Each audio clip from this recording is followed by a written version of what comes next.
ABC 24 News starts right now with breaking news. Good morning, everyone, and thank you so much for joining us. I'm Yvonne Cooper. We are breaking into programming right now ahead of two major news conferences. One from the Department of Justice announcing findings into the practices of Memphis Police, and the city is expected to hold its own news conference immediately after.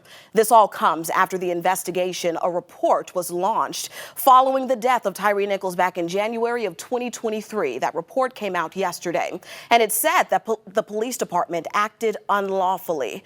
The Department of Justice accused the Memphis Police Department of regularly violating the rights of people in the city of Memphis. Now, the DOJ said the department discriminated against Black people and people with behavioral health disparities. The DOJ is also accused MPD of conducting unlawful stop, searches, and arrests. We see people approaching the podium now. Let's go to this press conference. Joined by Reagan Fondren, acting U.S. Attorney for the Western District of Tennessee. Based on a comprehensive investigation of the city of Memphis and the Memphis Police Department, the Justice Department has found a pattern or practice of conduct that violates people's civil and constitutional rights. Our investigative team includes career attorneys and staff from the Civil Rights Division and the U.S. Attorney's Office, and more than a dozen experts who specialize in police department management, use of force, statistics, and other areas. This investigation was comprehensive and exhaustive. We interviewed dozens of police department officers and many city employees, as well as hundreds of community members and local organizations. We reviewed hundreds of incidents, watched hundreds of body-worn camera videos, read thousands of documents, and conducted statistical analyses of police data regarding officer activities and enforcement. Based on this investigation, we found that the police in Memphis use excessive force, that they stop, search, and arrest people unlawfully, that their policies have a discriminatory effect on Black people, and that they discriminate against people with behavioral health disabilities. Furthermore, we are also concerned that MPD officers unnecessarily escalate encounters with some of the most vulnerable members of this community, its children. Many dedicated police officers in Memphis regularly risk their lives to keep people safe and to protect their rights. The practices I described, however, violate the Constitution and federal law. They harm and demean people, and they promote distrust, undermining the fundamental safety mission of a police department. The city and police department can and must correct these issues. First, the police department must stop using excessive force.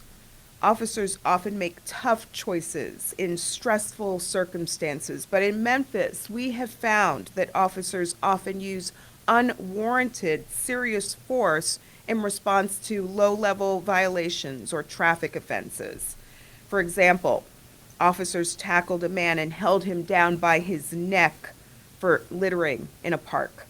Officers routinely punish people who flee or don't immediately follow directions. Second, the police department must end unlawful stops, searches, and arrests.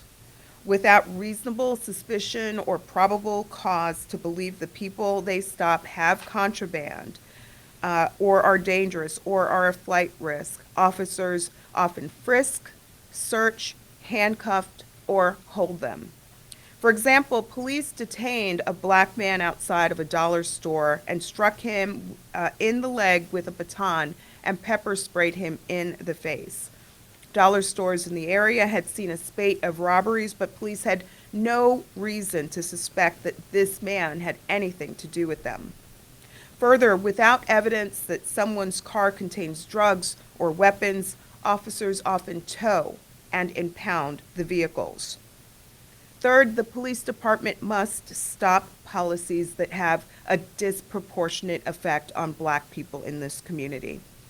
We uncovered racial disparities that cannot be explained by differences in driving behavior. We found that MPD cites or arrests black adults for marijuana possession at 5.2 times the rate of white adults, based on data from 2018 to 2023.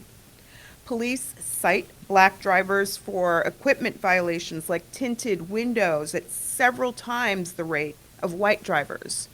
And between 2018 and 2023, they arrested 121 black children for disorderly conduct compared to just one child during that time period. Fourth, the city and the police department must stop discriminating in their response to people with behavioral health disabilities. When someone in Memphis calls 911 for a medical emergency, medical professionals respond. But if someone calls 911 for a behavioral health emergency, the police respond, even when there is no evident safety risk. One woman encountered police officers 169 times over 5 years. In nearly 95% of these encounters, there were no criminal charges. Instead, police brought her to hospital care. Crisis intervention teams began in Memphis with officers specifically trained in responding to behavioral health calls. Nevertheless, we found that even these officers still used force without justification and without first trying to resolve situations peacefully. One crisis team member acquired the nickname Taserface for his inordinate use of the tool. These team members routinely escalated encounters and used unnecessary force against people with behavioral disabilities, even children. Crisis intervention officers taunted, threatened, and used force against an 8-year-old boy with a history of mental health treatment. Children often suffer harsh treatment from the Memphis Police Department. Officers approach kids aggressively, they use profane language with them, and inflict needless, unreasonable force on them. In one especially disturbing case, a 16-year-old black girl called the police to report that she had been assaulted. When officers arrived on the scene, she declined to hand over her phone. The police handcuffed her and she became agitated. The officers responded by threatening her. Ultimately, they grabbed her and pushed her onto the ground. This kind of encounter potentially harms our children more than the similar conduct harms adults, creating risk of serious long-term harm such as post-traumatic stress, diminished academic performance, or future delinquent behavior. The misconduct that we observe offends the dignity of Memphis residents. It creates stigma and trauma. The practical results of the police department's misconduct often include loss of transportation and consequently employment and separation of families. But let me be clear, these tactics do not make Memphis safer. Discriminatory policing erodes the relationship between the community and the police, making it harder for law enforcement to do their jobs to detect and solve crime or promote public safety. The violations our investigation uncovered stem from Memphis Police Department's deficient policies, supervision, training, and accountability systems. For example, the department uses traffic stops as a crime reduction strategy, but has not adequately supervised those traffic stops or meaningfully assessed whether this approach actually reduces crimes or violates rights. Further, officers lack clear guidance on what they can and cannot do. Supervisors have ignored or excused clear legal violations. The department does not conduct thorough, objective investigations into alleged misconduct. And when it does identify issues, the process undermines findings and minimizes misconduct. The city has noted the cost of police reform and consent decrees, but the pattern or practice of constitutional violations our investigation identified costs the city too. and will not be stopped by hopeful words or preliminary changes. Achieving meaningful constitutional policing reform costs time and resources, but not implementing systemic reforms also imposes enormous costs in terms of citizens' rights that are trampled, personal and financial costs and injuries and deaths due to excessive, unnecessary use of force, cost in diminished public safety, and millions of dollars in legal judgments against the city due to constitutional violations. When the Justice Department works with police departments to achieve reform, these costs decrease. For example, our work in cities such as Seattle, Albuquerque, and Baltimore has led not only to declines in use of excessive force, but also reductions in violent crime. We stand ready to continue working with the city. The people of Memphis deserve fair, transparent, non-discriminatory constitutional policing, nothing less. We are prepared to work together to write a new chapter for this city. But make no mistake, the pattern or practice of misconduct that we found in Memphis must end. And federal law authorizes us to sue for an injunction if necessary to accomplish that objective.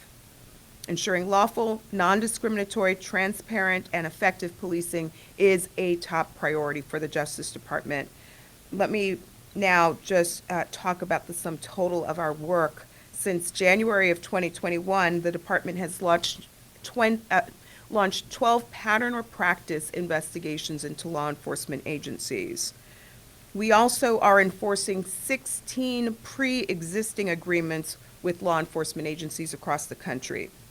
These collective efforts are resource and time intensive, but have fueled real reforms, including most recently in Seattle, Baltimore, Albuquerque, and more. I want to thank those in Memphis who worked with us. I want to thank the leaders, advocates, and family members who provided helpful information during our investigation. Memphis is the heartland of civil rights advocacy, and the people of Memphis deserve to feel safe. They deserve to feel safe in their homes, their neighborhoods, their cars, especially when you encounter police officers. I'll now turn the floor over to Acting U.S. Attorney Reagan Fondren.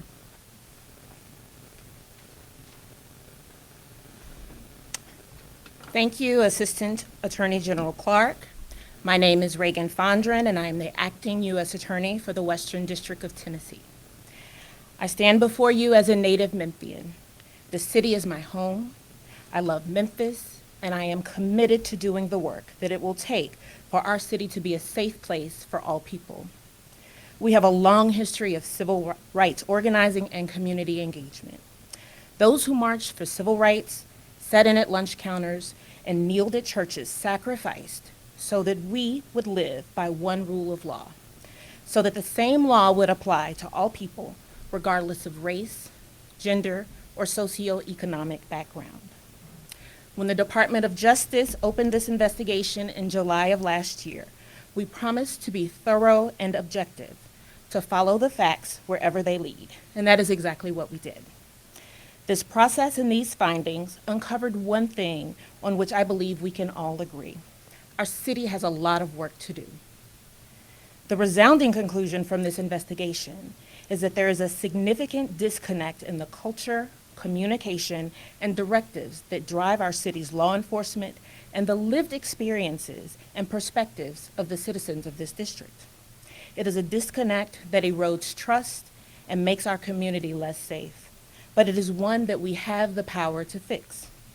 Memphians are rightly concerned with the gun violence and violent crime. They are also rightly concerned about the collective approach that we must take to tackle these issues.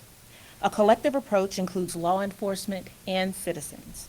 Investigating and solving crime requires cooperation and engagement from the community, partnering with community members and responding to the problems that they face.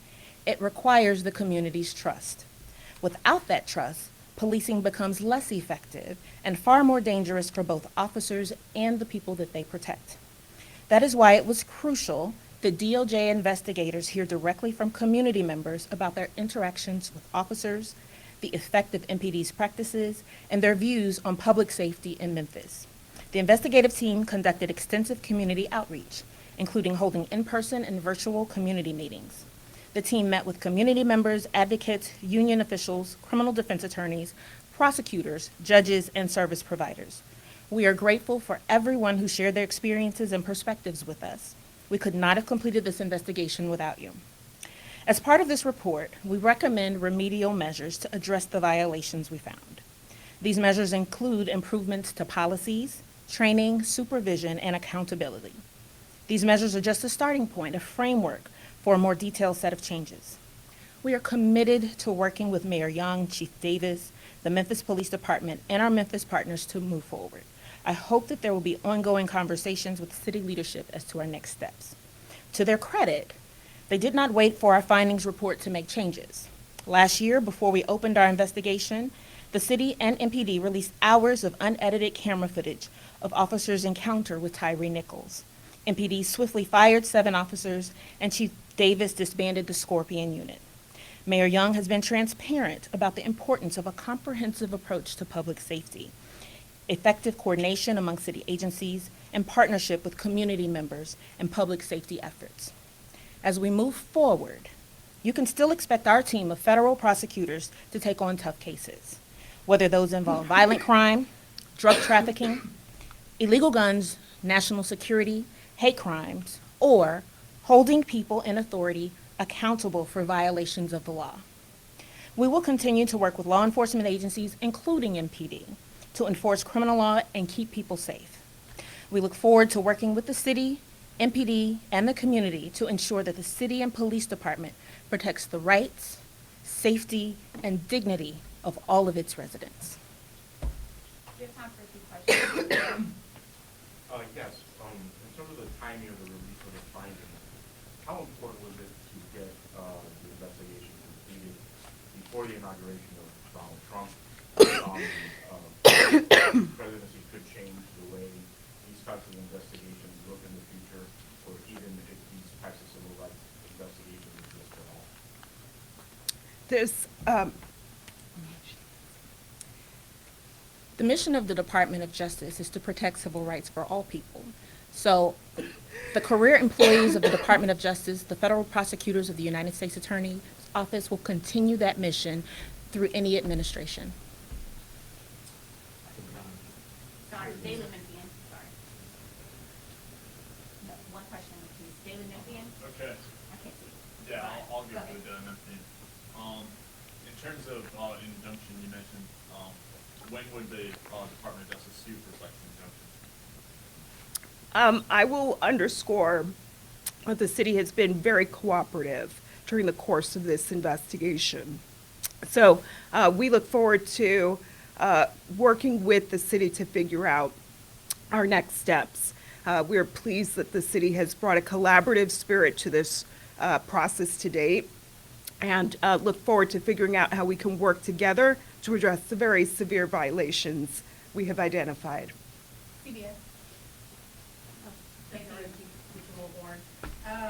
My question to you, the city of Memphis has said that they will not enter an agreement in principle to negotiate a consent decree. First of all, they're saying that they're doing this because they're claiming they didn't have enough time to review, and the word they used also was respect your findings. What is your response to that? Did they have enough time, or is it normal to go into these agreements without the municipalities to do first? Our goal ultimately is to fix the problem. Our goal is to ensure fair, constitutional, and non-discriminatory policing force for the city of Memphis. We hope to work with the city to implement the necessary reforms, to implement the remedial measures that have been recommended in the report. The city now has the report and can review it, and we hope to meet with them to move forward in the future. Box 13. Hi, Kayla Solomon, Fox News. So one of the other reasons cited by the city of Memphis was they felt this investigation was much shorter than other time practices investigations. They said it was 17 months as opposed to 2 to 3 years. What is the reason why this one is a little shorter than other investigations? We follow the facts and apply the law. Here we were exhaustive. I mentioned the countless, body-worn camera footage, video that we reviewed, interviews that we conducted, documents that we examined, data that we analyzed, experts that we worked with. We left no stone unturned during the course of our investigation. And the report that we are publicizing today lays bare the extent of the findings of violations of law that we have uncovered. Marshall Appeal. Hi. So, in the past, the state has overturned some of the reforms that Memphis has tried to institute, thinking about bans on contextual stops.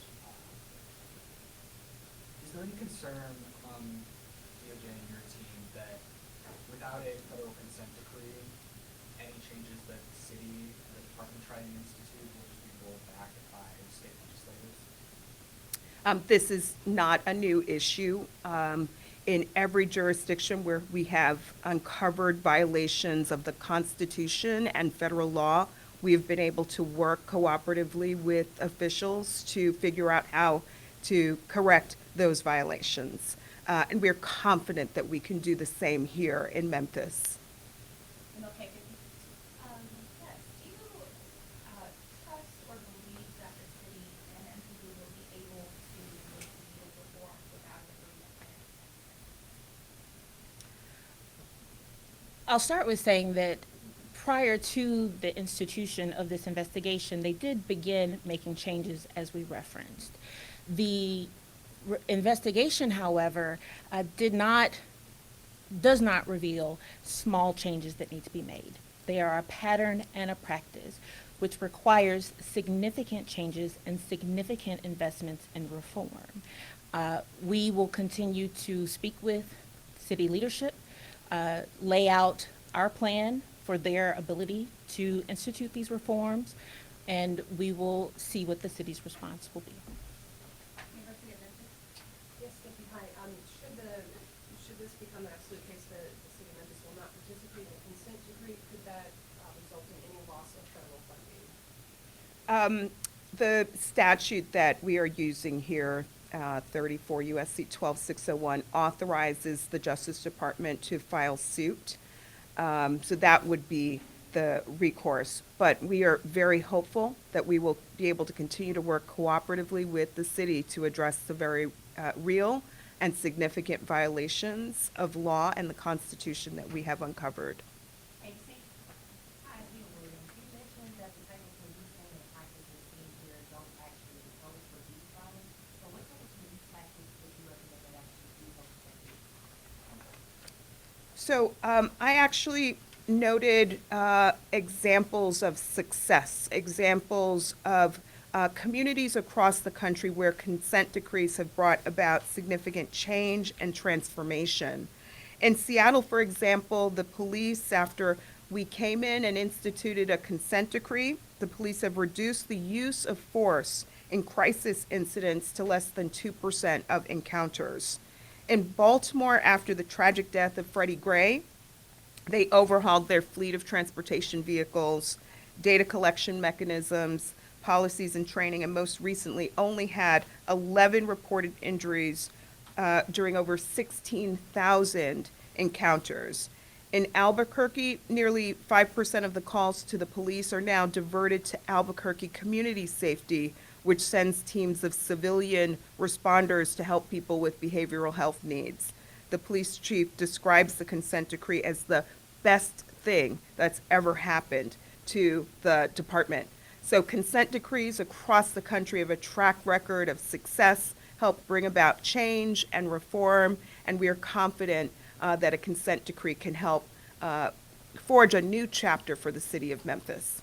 Last question, NBC. Gary Askin, Action News 5. I know you said you interviewed residents about their experience with police, but many MPD officers gave you specific examples of how they felt things were unjust or having a discrimination from their perspective. Yeah, we absolutely spent significant time with the rank and file of Memphis PD, participated in ride-alongs. We heard from them about the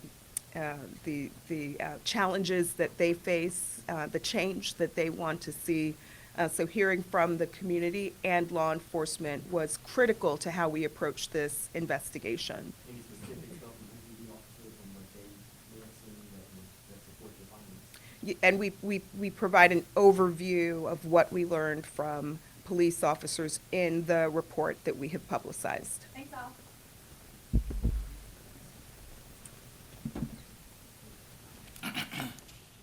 All right, we are just wrapping up a press conference live in downtown Memphis with the Department of Justice explaining and talking and going into more detail about their 17-month-long investigation, their pattern or practice investigation into the Memphis Police Department. If you're just now joining us, I do want to recap you on the highlights of the big moments and things that were said.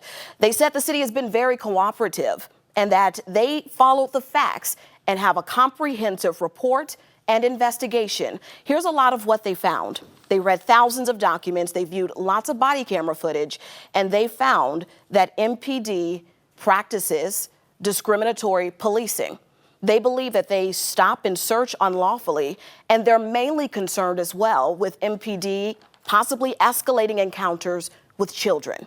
Now, the DOJ believes that MPD has been in violation of the Constitution and that what they're doing, from what they found, undermines and demeans people in the city of Memphis. They've listed out several recommendations and things that must end now. They say, first, MPD must stop using excessive force. Number two, they say MPD must stop unlawful stops, searches, and arrests. Number three, they say MPD must stop policies that have disproportionate effects on Black people. And lastly, they believe that MPD and the city must stop discriminating against people with disabilities. They believe it creates trauma, it creates a stigma, but they also said this, last in part, they believe that changes, big policy changes are needed in training and in supervision. So still a lot to unpack here. I am not alone. We are joined with Otis Sanford, our political analyst here at ABC 24. Otis, you and I were listening to the same press conference. What's your initial reaction to this? Yvonne, this was a scathing report that was released by the Justice Department. It has put the Memphis Police Department on notice that the Justice Department expects not just minor changes, cosmetic changes, but wholesale changes. Basically, what they're talking about here is you got to change the culture of the Memphis Police Department, because the culture right now, and this does not involve everyone who is a police officer, but the culture is to escalate encounters with citizens, to mistreat people, as you said, with mental disabilities, to mistreat young people, some as young as preteens. And so this is a major report in terms of putting the police department on notice that the Justice Department expects some systemic changes to policing in the city. That's right. And really, we're waiting in the wings right now for the city of Memphis to have their press conference. Well, we will bring that to you live here on air as well. Right. But we also have a few statements that came in less than 2 hours ago. Right. Let's start with the first one from Interim Police Chief C.J. Davis. Right. And it says, since the announcement of the DOJ's pattern and practice investigation on July 27th of 2023, the city of Memphis and the Memphis Police Department have fully cooperated with the inquiry, which the DOJ did confirm. We have granted investigators access to interviews, ride-alongs, our data, policies, procedures, and body-worn camera footage. However, the DOJ's investigation has been largely conducted with little transparency regarding their findings. And we have not been privy to the identities of those who were interviewed, nor have we had access to the data analysis that underpins their findings. What do you make of this first one, Otis? Well, there's a lot to unpack right there, Yvonne. First of all, as Chief Davis talks about the lack of transparency by the Justice Department. Well, there are some people in this community who would say that the police department has not been fully transparent. Now, that wasn't the case as much with the Tyre Nichols murder. The police department was very transparent there early on in releasing the body cam video and dismissing the officers and going public with their beliefs that this was a violation, a criminal violation. But there are some transparency issues within the police department itself. Secondly, It's not unusual for the Justice Department to not share the full details of its findings with the city of Memphis and the police department before releasing it. I mean, that's sort of like a reporter sharing their story with a person before you air the story. You just don't do that. But they did, as I think Kristen Clark, who is the Assistant Attorney General here, they did say that they shared an overview of what their findings would be with the city. So that might not be completely accurate there where Chief Davis is concerned. The bottom line here is that the Memphis Police Department will have its opportunity to respond to this. The mayor will have his opportunity to respond. We have a letter from him as well. And so we'll just see what they have to say. But this is a scathing report, and you can't get around that. Yeah, what we heard today was definitely disheartening to know that that is what they found. Let's take a look at that report and that statement from Memphis Mayor Paul Young. It says, on the evening of December 4th, the United States Department of Justice released the findings of its investigation into our city's police department. The report is going to be difficult to read. Our hearts go out to any person who has been mistreated by the police. That should absolutely never happen anywhere. While we fully support ongoing police improvement, we do not think it is wise to immediately enter into any agreement in principle or consent decree at this time. What do you make of this one, Otis? Well, first of all, the fact that the mayor said it's going to be difficult to read tells us that they did know a little bit about what was going to happen. So the lack of transparency was not quite there completely.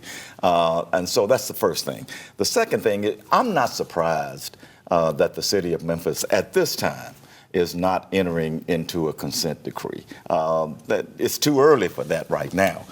There has not been any federal litigation filed by the Justice Department yet. You got to go through that process. So I'm certainly not surprised that he would say, and Chief Davis would say, hey, look, we're not going to agree to anything now. We need to review the findings. We need to and take some steps ourselves to continue to make some changes.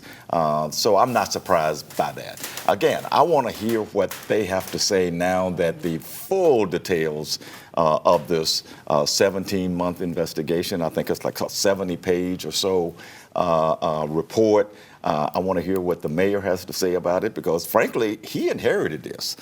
He was just sworn into office back in January of this year. And so all of this happened, especially the beginning of it, the Tyre Nichols murder, the launch of the investigation, all of that happened before the mayor took office. So, he inherited a bad situation here, and we'll see how he responds to it. We'll see how Chief Davis responds to it. But frankly, I want to see how the public responds to it as well in the coming days. And, Yvonne, the Justice Department made a huge issue here over the pretextual traffic stops. And that has been a huge issue in this community, as you well know, because the city council tried to pass some ordinances that would prevent these pretextual traffic stops in light of the Tyre Nichols murder. But the state legislature jumped in and said, no, you can't tie the hands of the police. They need to be free to stop anybody because that cuts down on crime. Justice Department says there's no evidence that it does that. So I'll be interested to see also what the state legislators have to say about this in the report as well. Yeah, agreed. There's still a lot up in the air, a lot to discuss, and a lot to figure out. Yeah. One thing I did want to ask you too, the city of Memphis believes that this was rushed. They released that statement yesterday. 17 months to do this investigation, and they were saying that it takes 2 to 3 years, or it did in some other cases. What do you think? Well, in some respects, they're probably correct. I've been around here a long time, and of course, this is not the first time that the Memphis Police Department has been in the lenses of the Justice Department. Matter of fact, there was a consent decree that was entered back in 1978, and I'm showing my age here because I covered that case as a reporter. So that part might be true, and it might also be true, Yvonne. And the first question that was asked at the press conference had to do with this. Were you trying to get this report out before the new administration comes in. Yes. I'm talking about the Donald Trump administration. There may be some truth to that because all indications are that the next Justice Department is not going to be as aggressive as this administration has been in looking into the patterns and practices of city police departments. I don't know that that's totally true, but that's the perception here. Even though the acting U.S. Attorney, Ms. Fondren, said the career Justice Department people are going to continue to do this. Well, with a new administration, I'm not totally sure of that. So that might have been a little bit of a rush here, but 17 months with the exhaustive investigation, a lot of people that they had involved in the investigation, I don't think that that's too rushed in my mind. Yes. But going back to what you said about the incoming Trump administration, it's not beyond the realm of possibility to think that things could change. In Trump's first term, if you remember, he did cut back on the use of consent decrees. Right. So who knows if he will have that same mindset going into the next 4 years. Yeah, I agree with that. And that might play in the city's favor here, even though, the city of Memphis, by and large, in terms of the voters, they were not Trump voters. But it's not unreasonable to believe that the next Justice Department will probably just put this investigation and the findings on a shelf somewhere and not pursue it, certainly not pursue it in a federal court where a consent decree, if there is to be a consent decree, it would have to come out of a litigation in federal court. And so I would not be surprised to see that the next Justice Department just sort of puts this on the back burner. That should not put efforts to reform the culture of the Memphis Police Department, though, on the back burner. And if we are to believe what Chief Davis said, what Mayor Young said, despite what the Justice Department is saying here, they will continue to push for reforms to address the issues, to make the necessary changes that will keep all of Memphians safe and secure. Yes. Let's turn now to our Leah Williams, who is live outside in downtown Memphis. She was inside of the room where that press conference was, and she will have an update for us in just a few minutes, but also today at 11 as well, because there is just so much to unpack here. Leah, tell us from your end, what stood out to you?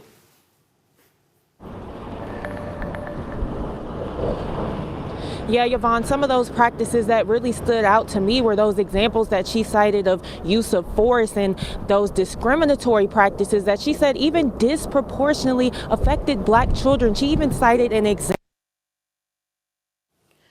All right, it looks like we're having just some connectivity issues with Leah, and it's live TV. Sometimes that happens. We'll check back in with her in just a moment as soon as we can get her and get that shot stable. But still, a lot to unpack here. Another big question for you, Otis. You've been covering, of course, a lot of Memphis and the Mid-South for many, many decades as a trusted journalist in this community. Appreciate that. From what you can see and from what you know with your contacts and the people that you talk to daily on the street, what are people saying about policing in Memphis and what they want to see? Well, I get a mixed view here. There obviously are a lot of people, including those who showed up at the public meetings that the Justice Department had, who say emphatically that yes, the Memphis Police Department mistreats some people. The traffic stops sometimes can get out of hand. But there are also some people who would say the police department has made great strides over the last many, many years to do better in its policing. So you get a mixed view here. I think one of the keys here in this investigation, in this report, that's different from previous investigations going all the way back to the 70s, is that now we have body-worn cameras. We have stationary camera. We didn't have any of that back in the 1980s and 70s when the police department was under investigation. So the Justice Department and the local Memphis Police Department have more tools now to make sure that policing is done well because the camera eyes are on them at all times. That's true. We have heard now from the DOJ, and we are still waiting in the wings to hear now from the city of Memphis. This is a live look at City Hall right now. now. You can see the podium is set, the mics are up, and we are ready in just a few moments to hear from leaders from the city of Memphis in response to the 17-month-long pattern or practice investigation into the Memphis Police Department that was just released by the Department of Justice yesterday. For those of you who are just joining us as we reach the top of the 10 o'clock hour, we're glad that you're here, and we're glad to help you understand exactly where we are and what we've learned so far from the Department of Justice. Let's do a big reset, and I want to give you the highlights that we heard from our leaders, Kristen Clark, Assistant Attorney General, and also Reagan Fondren, Acting U.S. Attorney General. What we've been told is that the city of Memphis has been very cooperative with this investigation. They've been following the facts, the DOJ, and they have put together a comprehensive report and investigation. What they found was quite disturbing to many of us to hear. They have found that MPD conducts unlawful search and stops within the city of Memphis. They're also very concerned to hear and see Memphis Police and their interaction with children. Let's go now to a soundbite from that press conference from Kristen Clark. Based on a comprehensive investigation of the city of Memphis and the Memphis Police Department, the Justice Department has found a pattern or practice of conduct that violates people's civil and constitutional rights. They also laid out several different things that they believe must stop when it comes to policing here in Memphis. Number one, Otis, it was that Memphis Police must stop using excessive force. Right. Yeah, and that's been a long-standing issue in this community. Again, I go all the way back to the 70s here, and it was a lot worse back then. I mean, there was a belief that if you ever got stopped by the police back in the 70s, you better protect your head. Because they would use those batons, and we had a hospital back then called the John Gaston Hospital, and there was a joke running around the police department that said, you don't want to get a John Gaston turban, which basically meant they would beat you on the head so badly that you'd have to put a wrap around your head before they take you to the city hospital. That used to be the case. I don't think that's the case now, but we still have, according to this Justice Department report, too many instances where they, instead of de-escalating encounters, they are escalating them, especially with people who are deemed to have some mental issues, that they may be homeless people. There was the statement by the Assistant Attorney General, Ms. Clark, who talked about a guy in front of a dollar store, and he got roughed up.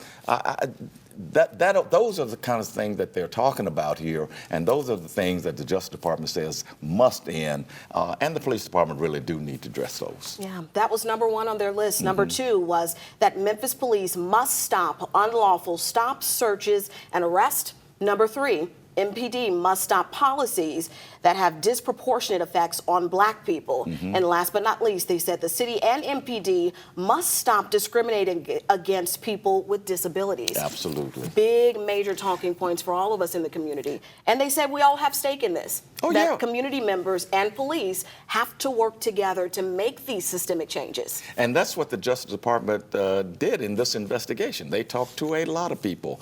Assistant Attorney General Clark talked about them. They talked to regular citizens. They talked to community groups. They talked to members of the police department. They did ride-alongs. And so they did a pretty thorough investigation here. And so I think their findings need to be taken very seriously by everyone. Again, I understand why the local police department and the city of Memphis mayor is not entering or even agreeing to some consent decree right now, because there's really no consent decree to be had. This is just a report. You respond to the report. You decide how you're going to make changes as a result of it. If this results in a lawsuit, an injunctive lawsuit in federal court, that's where any discussion about a consent decree would come up then. All right. Still a lot of moving pieces in this, and still a lot left to go in that investigation and the other cases that we have going on here in Memphis as well. No question. I do want to mention this. they were highlighting specific changes that MPD has already made when it came to the Tyre Nichols death investigation and firing of officers there, releasing hours of video, and their cooperative effort with Memphis Mayor Paul Young. Hearing that from the DOJ, how did that make you feel? Well, I mean, it did show me that the Justice Department is not just totally piling on the city of Memphis here. They are saying that some changes have been made, and we knew about those. Chief Davis got rid of the Scorpion unit, for example, and you know they have talked internally about not having these specialized units just sort of run roughshod over the community. But the one thing, again, that stuck out to me that we may not have talked about enough here is the police department has to do a better job of supervision and training.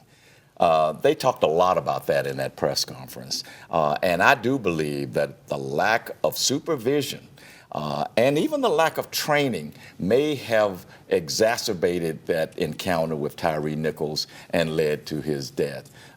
There was just not a lot of oversight there to allow those police officers to believe that they can do what they did. And also, again, we're talking about discriminatory practices with African Americans. That's something that needs to be addressed too, and we'll talk about that a little bit later. Let's go now to that press conference with the city. Their hard work, effort, and time that they've spent in developing it. We certainly appreciate their acknowledgement of the efforts that have gone into the city of Memphis to date. And I'm going to mostly read my remarks because I want to make sure that I get it all out. After I finish, certainly we'll open it up for some questions and answers. So before I say anything else, let me be clear that I believe that even one incident of mistreatment by the police is one too many. The report the DOJ released last night, it's going to be difficult to read. Some of the types of incidents that are described are simply not acceptable, and our hearts go out to every person who has been impacted by those actions. Hear me when I say these things, that policing in Memphis must always be ever evolving, constantly improving, and I'm confident that our team is ready to further the work of creating ongoing change. We believe that adjustments we've already begun making must continue and that they must expand. It's my job as mayor to fight for the best interest of our entire community, every member, and that's what I'm here to do today. After carefully considering the information that we received from DOJ, we didn't believe that entering into any agreement in principle or consent decree right now before even thoroughly reading the DOJ report would be in the best interest of our community. It's crucial that the city has the time to do a thorough review and respond to the findings before agreeing to anything that could become a long-term financial burden to our residents and could, in fact, actually slow down our ongoing efforts to continuously improve our police department. The consent decree in Chicago has cost their city more than $500 million. The consent decree in Seattle has cost their city more than $200 million. In New Orleans, their consent decree has cost them more than $100 million. And from what I understand, in many cases, consent decrees are in place for at least 10 years or more. In some of these cities, crime has actually increased under a consent decree. And we can't risk that here, not in the city that I love, the city that made me everything that I am. We aren't alone in wanting to pursue a smarter way to make improvements, and we firmly believe that there is a better way. We believe we can make more effective and meaningful change by working together with community input and independent national experts than we can with a bureaucratic, costly, and complicated federal government consent decree. While the review period of this DOJ report predates my tenure as mayor, make no mistake that this administration takes the DOJ findings seriously, and we're going to review this report with an open mind to the recommendations. And while no police department is perfect, we have to strive to become as close as possible. Protecting the interests of this community is my top priority. And while we have much work to do, we are on the right track. As citywide crime has been down 13.5% The Part 1 crimes and the more violent, those more serious crimes are down 19%. We've already begun implementing several changes within MPD, and we're committed to further progress. Our promise to Memphis and Memphians is that once the findings report is thoroughly reviewed, we'll work collaboratively with our community, local civil rights stakeholders, independent national experts, and the DOJ to develop an effective improvement plan that transcends what is undoubtedly a bureaucratic and costly consent decree. We're working with the team now to arrange a series of town hall meetings so that we can get community and stakeholder feedback on the DOJ's report, as well as the path we will take to ensure an even better MPD and a better Memphis. I want you all to know and make no mistake that we're committed to ensuring that we have a best-in-class police department that respects all citizens. And to sum it up, we agree that our police department should always strive for improvement. However, we don't believe that the consent decree is the most effective way or efficient way to achieve the results that our community needs and deserves. We believe that by working with all of you in our community, we can faster and more effectively work towards the outcomes that we all desire. And while I haven't been able to thoroughly read the DOJ report yet, I'm happy to take your questions about our response to the DOJ request that we immediately sign the agreement in principle towards the consent decree. So I'll stop there. And I'm also joined here with Chief Davis, as well as our Chief Legal Officer, Tanera Gibson. The Department of Justice just said at their news conference that they can sue for an injunction to enforce the tenets of this investigation. Are you prepared to go to court in order to avoid signing the consent decree? At this point, we're working to get through the report and thoroughly vet it and understand what is being proposed there, and we'll take it from there.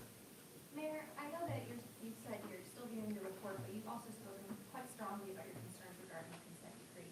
Why should Memphians trust the same city, the same department that did these constitutional violations to reform itself without something like the oversight of the consent decree?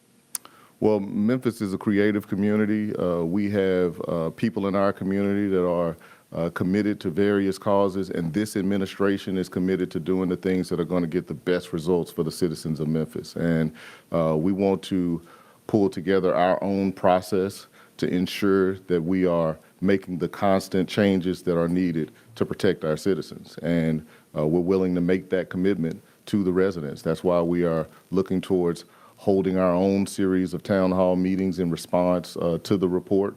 And develop an improvement plan or a plan that all of us locally can agree upon. And I believe that Memphians can drive our own destiny, and we can take the recommendations and the technical assistance of the DOJ as we get there. Chief Davis, can we hear your response to the findings and also your response to residents who feel like these findings could be accurate? Yes. So our response, mine is very similar to the mayor. We haven't had an opportunity to really thoroughly look at the complete report. However, modifications and changes in the Memphis Police Department have been ongoing for some time now. Significant changes have been ongoing. In some of the areas that were outlined in the report, we have made significant changes aligned with the Department of Justice, getting their support with some of the training that has been ongoing, not just this year, but in previous years. We have ongoing training and policy changes as well in the Memphis Police Department. In the last 3 years, we've changed over 700 policies in the Memphis Police Department. Policies that help to direct process, help to improve officer response. Community engagement has been a significant part of the work that we're doing to ensure that we don't just go out and create various types of policies and processes, but to also have our community members engaged as well, our community members and our clergy. We have graduated over 1,000 children. You know, some of the report talks about children, which is for me as a chief and for our department, we spend a lot of time with our children, in our community. We've graduated over 1,000 children from our Dare Great program and work consistently to try to improve those relationships. So we're going to look through the report to ensure that we're not missing anything. We know that we have opportunities to improve every day. And so at this point, we are moving forward with working with our officers internally, working with the community, as the mayor said, to have open conversations about what this report means and how we can better the police department and Memphis. The city has signaled a price tag as a concern for not entering into the consent decree. But at the same time, we're also hearing that the city is very willing to embrace policy changes. What's the difference in cost there? Are we just more concerned about attorney fees? Yeah, I think it's more important for us to put the money into the initiatives that are going to produce the results that we want to see, as opposed to putting the money towards the costly bureaucratic process of monitors and all of the other things that come along with a consent decree.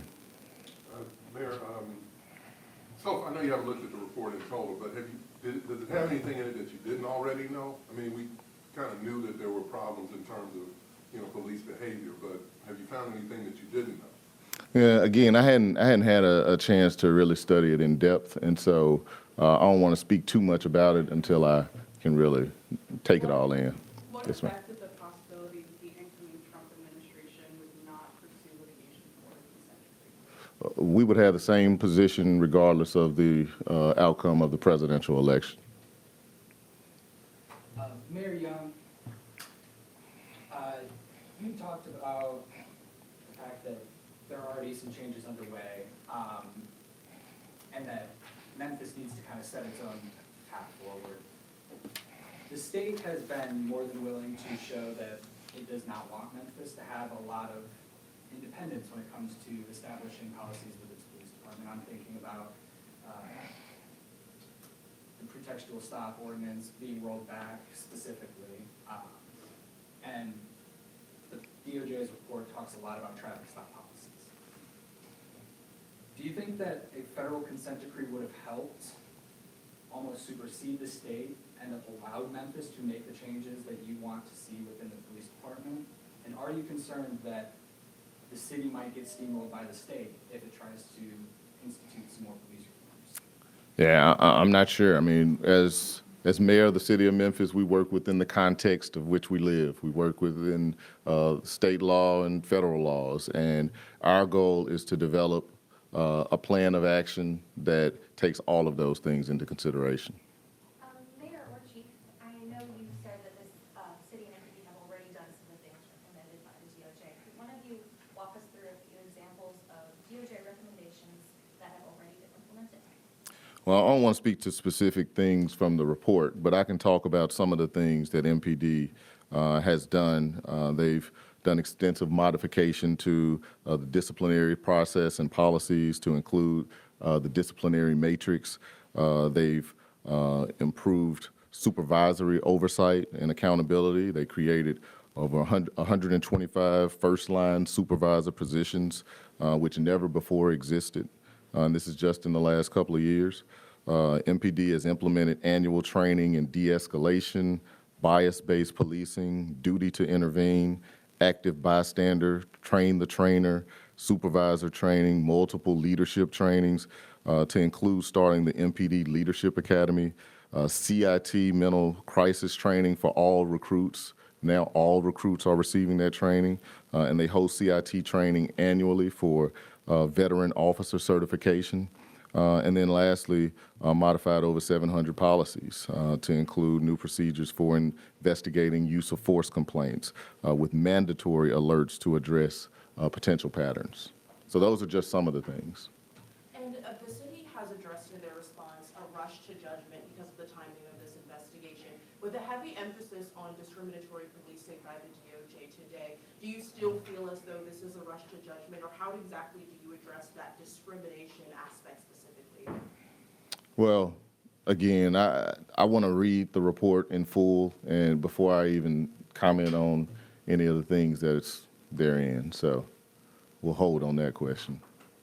Chief, one of the things that doesn't seem to be spoken about as much is that Tennessee is an open carry state. And while it's, we hear about Second Amendment rights, in more rural parts, though that open carry law has a different effect in an urban setting like Memphis. Do you think this finding accounts for what your force is up against relative to firepower on the streets?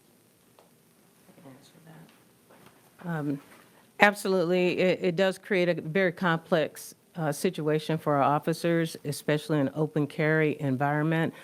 Naturally, when you have more guns on the street, you have more encounters with police officers, especially as they attempt to keep communities safe, especially communities that have a prevalence of violence. And I think all of the things that we're talking about today, including various state laws and firearms and crime on the street, I think it all plays a part in encounters with our officers in our community. The balance is what we try to get to make sure that we have a balance that's fair and impartial and constitutional as well. So it's definitely a challenge. Memphis is an anomaly, but we're up to the challenge, and our officers have been agile, our supervisors have been agile, and we look forward to the progress that we know that we can make in the city of Memphis. There's been a lot of discussion about how a consent decree could affect the finances of Memphis and how much it could cost. The DOJ report is very detailed and provides specific examples of how citizens in Memphis are affected by police misconduct on a daily basis. By saying you're not going to a consent decree, where do the citizens of Memphis point to for accountability and responsibility for what has happened at the police department? Well, I think your point is based under the premise that the consent decree is the only way to get the results that we all seek to find. And our goal is to develop a process that is community-based, where we locally can agree on how we're going to get the results that all of our citizens want. As mayor, I'm accountable.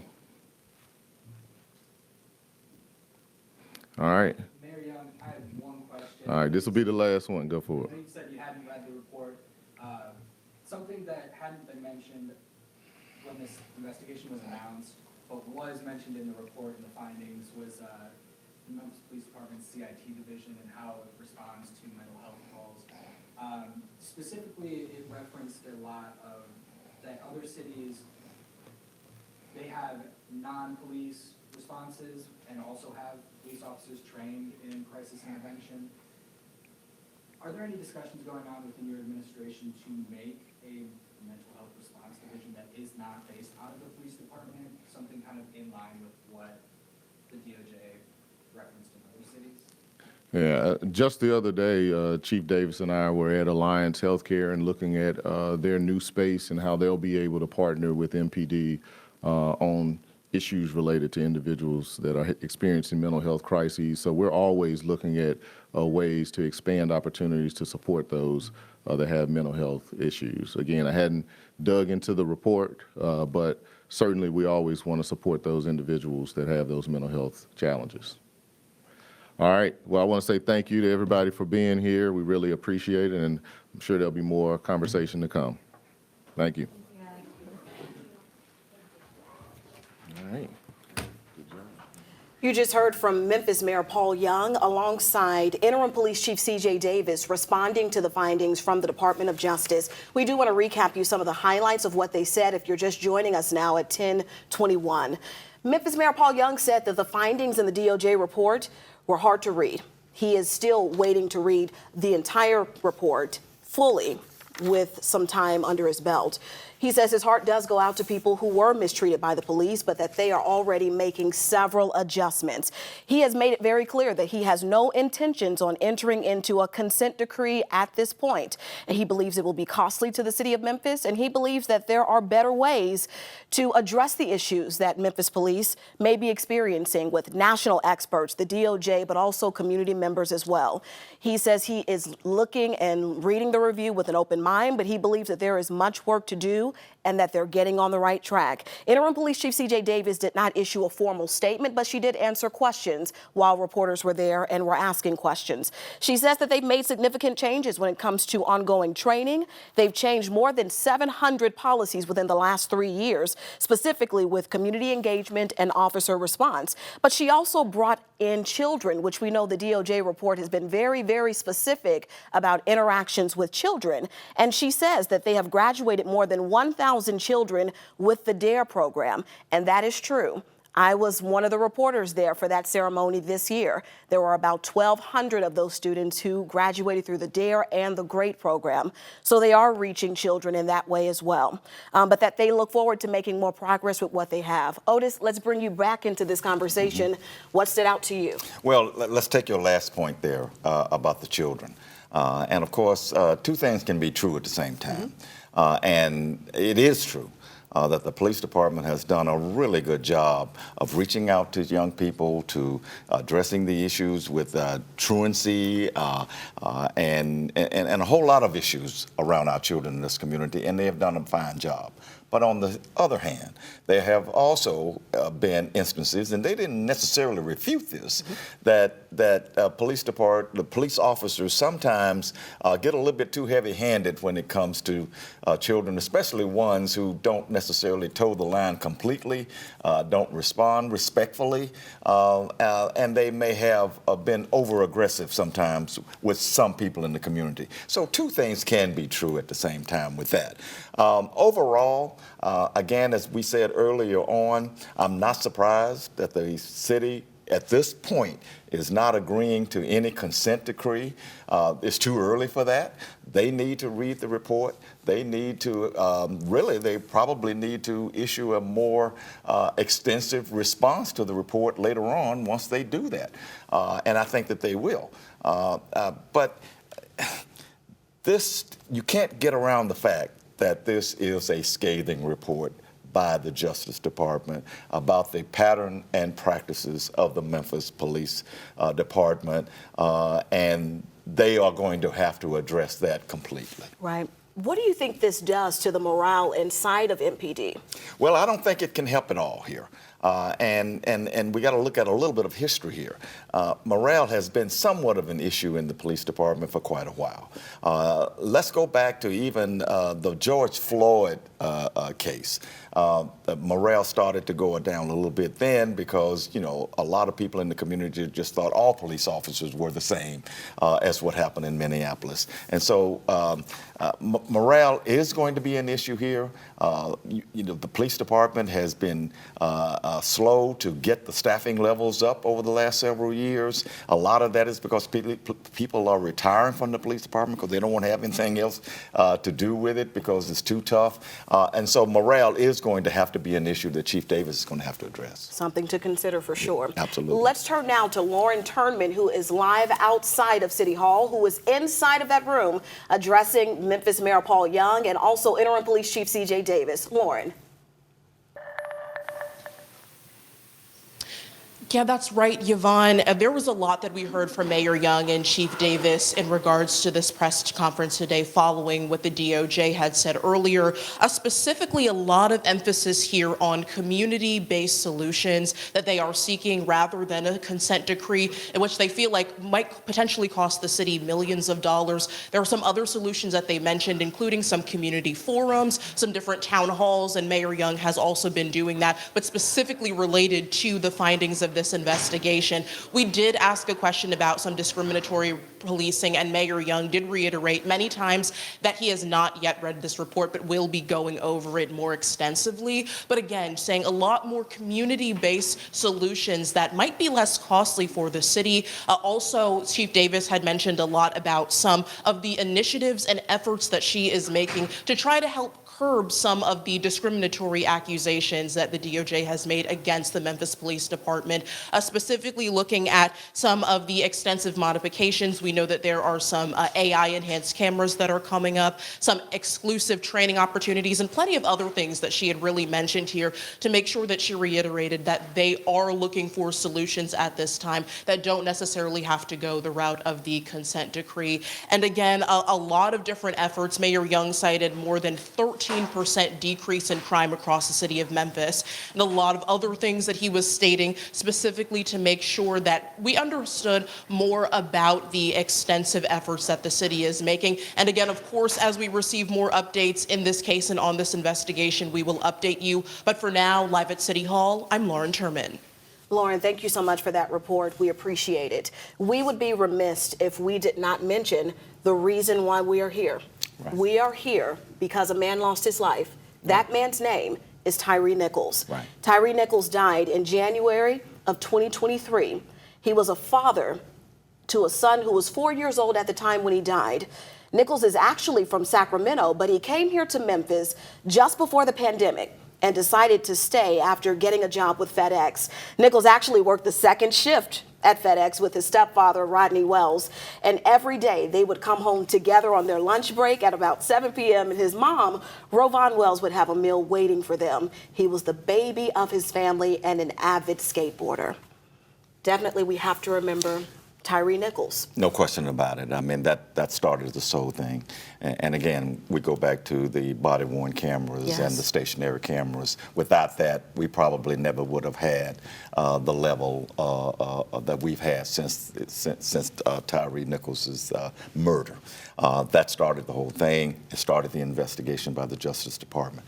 I do think that the police department and the mayor may have put just a little bit too much emphasis on how much cost would be involved here. Yes, it would be expensive, but I think they spent too much time talking about that because how much is public safety really worth in terms of dollars and cents? So I was a little bit concerned about that. And one last thing about they talked about the crisis intervention team, yes. Which actually really started back in after a similar incident with a disturbed young man in 1987. The police shot and killed a guy. So that has been around for a long time, and to hear that they're not doing a great job with the crisis intervention team tells me that they need to revisit that as well. Yeah. It looks like, from what we've been able to hear from all groups, we've come a long way, but there is still a lot left to do. There's no question about it. Thank you so much, Otis, for joining us here. And thank you so much for watching where you are. You can stay with us. Coming up at 11 a.m., we'll be right back here on ABC 24 News midday at 11. But you can stay in the know anywhere, anytime, in the palm of your hand by downloading our free ABC 24 News app. Text the word app to 901-321-7520 to download it today. We'll see you at 11.